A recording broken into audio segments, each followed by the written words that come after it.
Hai teman-teman semuanya, kembali lagi bersama Sap Mopi. Semoga kita selalu dalam keadaan sehat dan bahagia ya. Di kesempatan kali ini saya akan menceritakan alur film Ip Man 4, yaitu film Ip Man terakhir yang menceritakan perjalanan Ip Man ke Amerika untuk mencarikan sekolah buat anaknya. Dan langsung saja kita ke alur ceritanya. Di awal film, Ip Man memeriksakan diri ke dokter dan didiagnosis menderita kanker leher. Dokter menyarankan agar ia melakukan koma terapi dan berhenti merokok, tapi dia hanya diam saja. Kemudian scene beralih ke suatu pagi, diperlihatkan di rumahnya yang juga tempat berlatih kungfu didatangi oleh orang asing yang ternyata ia adalah muridnya Bruce Lee yang bernama Billy. Sempat terjadi sedikit salah paham antara Billy dan muridnya Guru Ip karena bahasa mereka berbeda. Tetapi untungnya Guru Ip segera datang.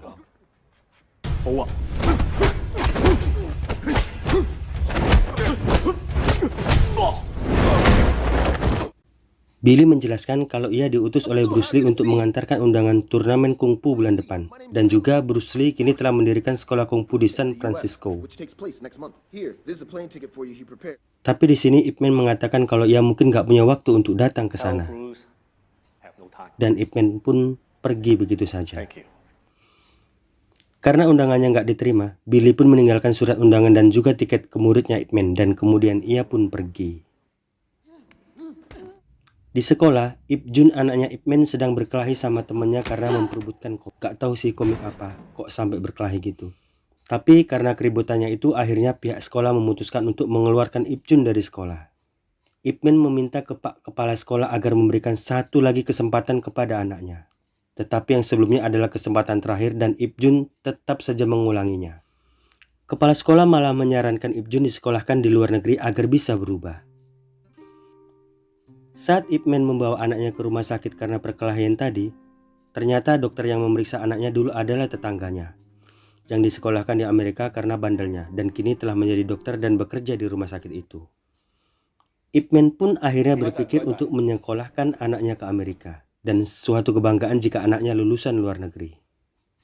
Suatu malam, Ip Man mengundang Bob temannya dan menyampaikan maksudnya untuk mencarikan sekolah anaknya di Amerika. Bob pun mendukung Ip Man karena tetangganya juga baru mengirimkan anaknya ke luar negeri dan mendapat kehidupan yang lebih baik. Ip Man pun meminta Bob untuk menjaga anaknya saat ia pergi nanti dan akan menelpon tiap jam 10 malam. Tetapi Ip Jun ternyata nggak sependapat dengan ayahnya. Ia pun membantah ayahnya kalau ia nggak mau pergi sekolah ke Amerika, alias nggak mau sekolah lagi. Karena ia ingin menjadi seperti ayahnya, ingin menjadi ahli kungfu. Sampai akhirnya kesal, Ip Man pun menampar anaknya.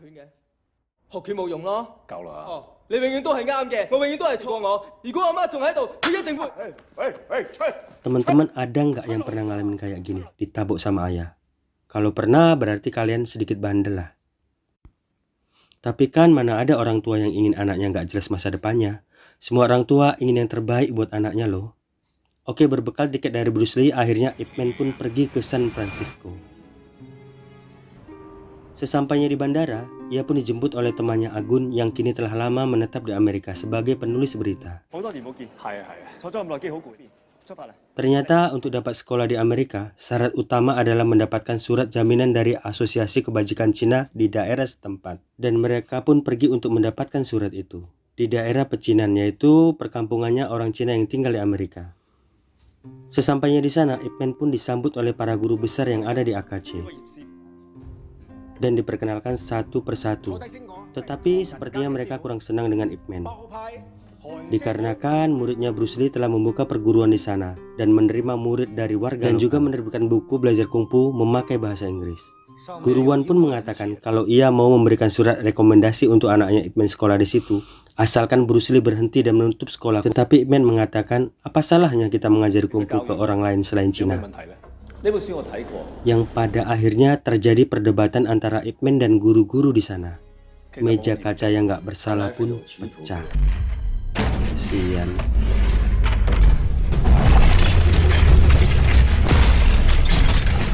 Oh my god.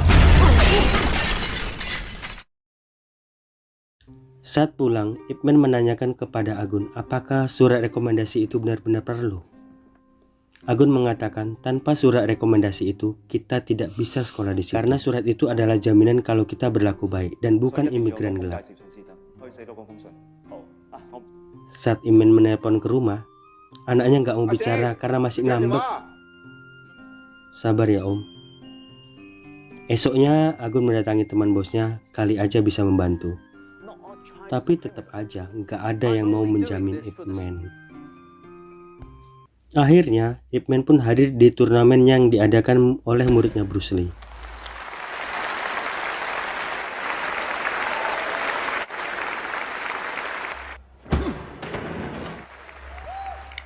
Seusai pertunjukan, Bruce Lee memperkenalkan salah satu muridnya kepada Ip Man yang bernama Hartman, yang merupakan staf marinir Angkatan Darat Amerika yang rencananya akan memperkenalkan kungfu Cina ke marinir Amerika. Bruce Lee pun mengatakan kalau ada muridnya yang seorang pengacara yang akan membuatkan surat rekomendasi agar Ip Jun bisa sekolah di Amerika. Dan kemudian mereka didatangi oleh perguruan karate yang ngeledekin kungfu. Akhirnya Bruce Lee pun menunjukkan kepada guru karate itu bagaimana kungfu Cina itu. Tanpa ampun, guru karate itu pun dihajar oleh Bruce Lee. Sampai akhirnya ia pun mengakui kekuatan Bruce Lee.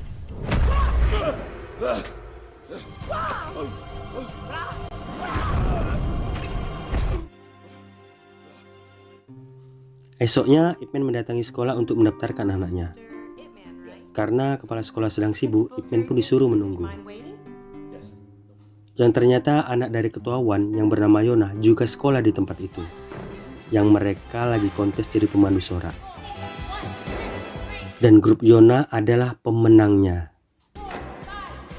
Tapi ternyata lawannya Yona yang merupakan orang pribumi bernama Becky nggak senang dengan kekalahan dan mencoba memprovokasi gurunya. Tetapi sang guru sudah memutuskan siapa yang lebih unggul di antara mereka. Menjelang jam 3, akhirnya kepala sekolah pun menemui Ip Man. Kepala sekolah menjelaskan tentang surat yang ditulis oleh pengacara. Tapi ia tetap butuh surat dari Asosiasi Kebajikan Cina sebagai penjamin jika telat bayar SPP. Bisa aja nggak pakai surat itu, kata kepala sekolah, tapi harus bayar $10.000. Wah, mahal ya. Akhirnya Ip Man pun mundur. Sepulang sekolah, Yona dibully Becky dan teman-temannya. Becky main keroyokan sampai dipotong rambutnya Yona juga. Saat Yona melawan, gunting yang dipegang Becky mengenai pipinya Becky. Ip Man yang melihat pembulian itu kemudian melindungi Yona. Anak-anak di sana pun melawan. Belum tahu dia berhadapan dengan siapa. Tepuk aja om.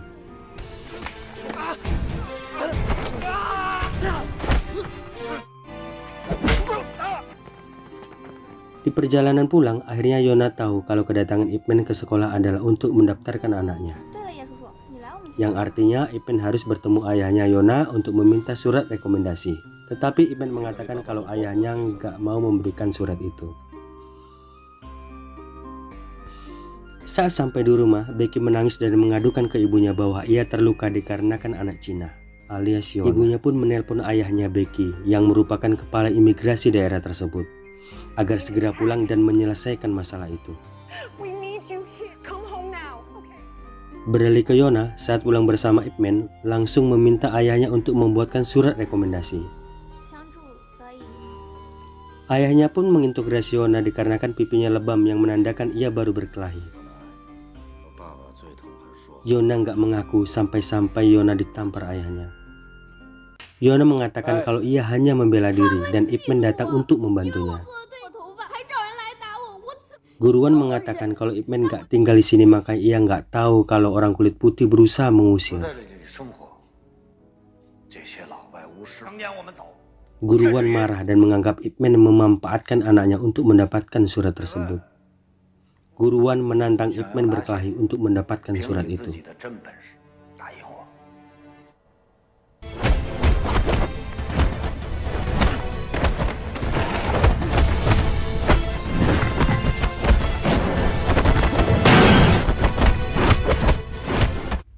Tapi belum selesai bertarung, gempa pun datang.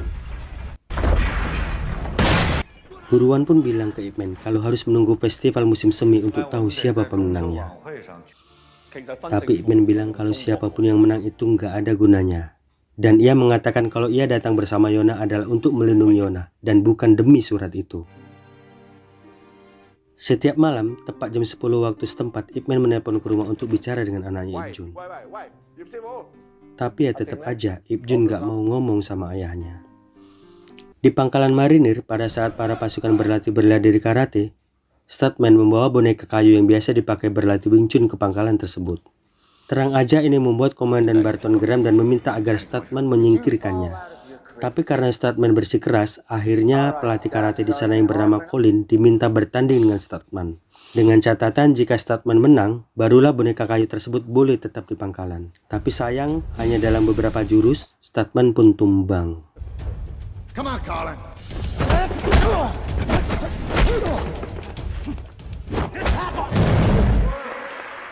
Maka Statman dihukum lari keliling lapangan 30 kali.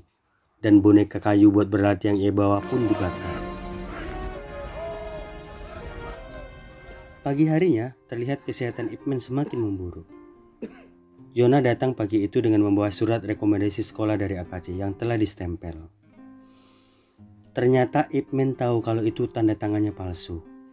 Yona pun mengatakan kalau itu mirip dengan yang asli, jadi nggak ada masalah. Tapi Ip Man nggak mau kalau ia mendapatkan surat itu dengan cara curang dan membuang surat itu ke tong sampah. Ip Man menanyakan bagaimana kalau ayahmu marah.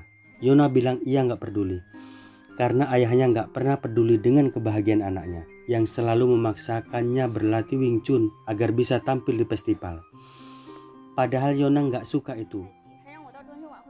Ip Man pun menyarankan agar Yona berterus terang saja kalau memang nggak suka. Yona udah bilang tapi ayahnya tetap aja memaksa dan menganggap apa yang Yona lakukan selama ini semuanya salah. Yona menganggap kalau ayahnya selalu memaksakan kehendaknya tanpa memikirkan bagaimana keinginan dan kemauan anaknya. Yona juga berharap kalau Om Ip Man bukan orang tua yang memaksakan kehendak terhadap anaknya. Maedek, kata-kata Yona barusan seolah mengingatkan akan dirinya yang 11-12 dengan ayahnya Yona. Ia pun mulai sedikit menyadari akan kesalahannya sebagai orang tua. Kembali ke Becky saat ayahnya pulang, ia mengadukan siapa yang buat dia terluka. Ibunya pun memprovokasi ayahnya agar mengusir warga Cina dari negara itu. Waduh, kejam ya. Kembali ke Kamarinir, Statman memperkenalkan kubu Cina ke komandannya dan akan merekam kegiatan mereka saat festival musim semi nanti di pecinan. Sang komandan pun tertarik dan meminta Sersan Barton untuk bisa menggabungkan bela diri karate dan kungfu. Tetapi Barton keberatan dan meminta anggotanya Colin, pelatih karate di sana, untuk membuktikan kalau nggak ada yang lebih hebat dari karate. Dan akhirnya tiba pertunjukan pentas para ahli kungfu di pecinan. Dan guru Ip pun hadir di sana sebagai penonton. Di rumah, guruan sedang menuliskan surat rekomendasi yang akan diberikannya kepada Ip Man. Pada saat bersamaan, datang orang imigrasi Amerika yang dipimpin ayahnya Becky menangkap ketua Wan dengan tuduhan menyembunyikan imigran ilegal. Dan kembali ke festival kungfu, mereka diganggu oleh Colin dengan melecehkan kungfu dan menantang guru-guru yang ada di sana.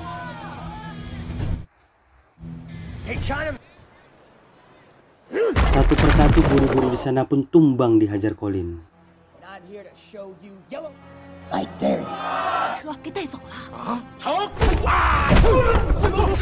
Who's next?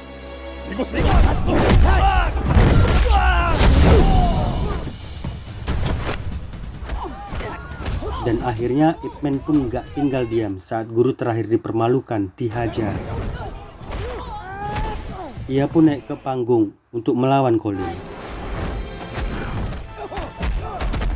Dan pada akhirnya Ip Man pun menang.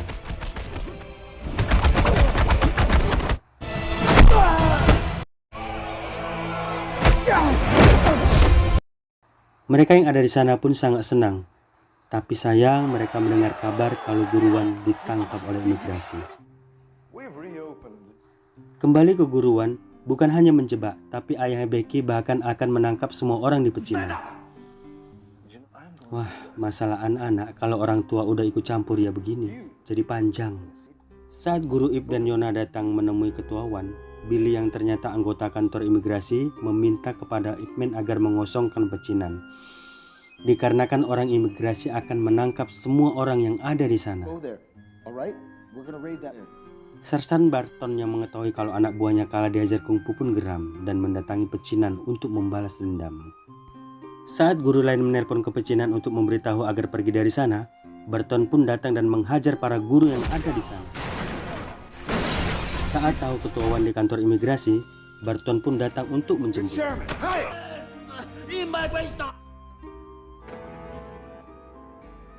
Dan ia meminta ke ayahnya Becky akan membawanya ke pangkalan. Ayahnya Becky pun mengizinkan karena takut digertak Barton. Barton mengatakan ke ketua Wan kalau ia telah menghajar semua guru yang ada di sana, hanya tinggal guru Wan yang tersisa, dan menantang ketua Wan untuk duel.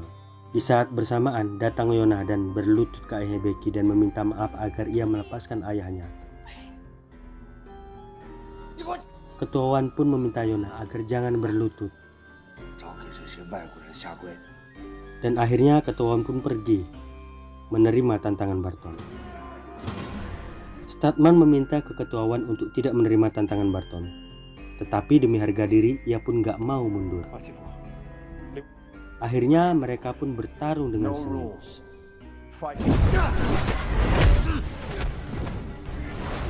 Tapi sayang pada akhirnya ketua Wan pun kalah.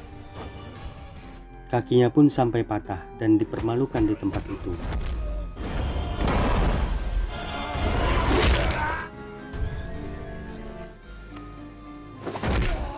Statman pun menceritakan kepada Ip Man tentang apa yang terjadi dengan ketua Wan yang kini dirawat di rumah sakit. Malam itu guru Ip menelpon rumah, tapi anaknya nggak mau mengangkat. Saat Bob mengangkat telepon, Ip Man menanyakan di manakah anaknya. Bob menjawab kalau Ip Jun sedang berlatih boneka kayu. Ip Man malam itu jujur ke Bob kalau ia kena kanker, dan ia ingin sekali bicara dengan Jun. Tapi Jun tetap merajuk dan gak mau ngomong sama ayahnya. Dan setelah Bob mengatakan kalau ayahnya kena kanker, barulah Ip Jun kaget dan ngomong sambil nangis. Ip Man mengatakan kalau kamu benar-benar suka kungfu, ayah akan mengajarimu nanti nak saat ayah pulang. Malam itu Ip Man pun meminta Statman agar diantarkan ke kamp militer dan akan menantang Barton. Esoknya mereka pun bertanding dengan sangat sengit demi memperebutkan sebungkus nasi. No rules.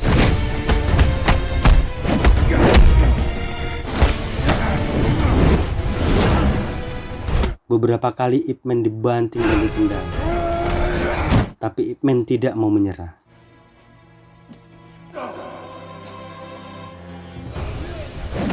Sampai pada akhirnya Ip Man pun memenangkan pertandingan itu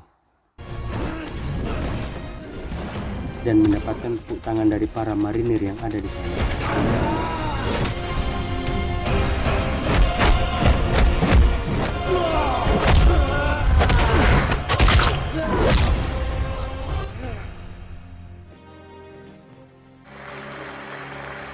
Saat guru Ip hendak pamit pulang, ketua Wan memberikan surat rekomendasi, tapi guru Ip menjawab kalau rumput tetangga nggak selalu lebih indah.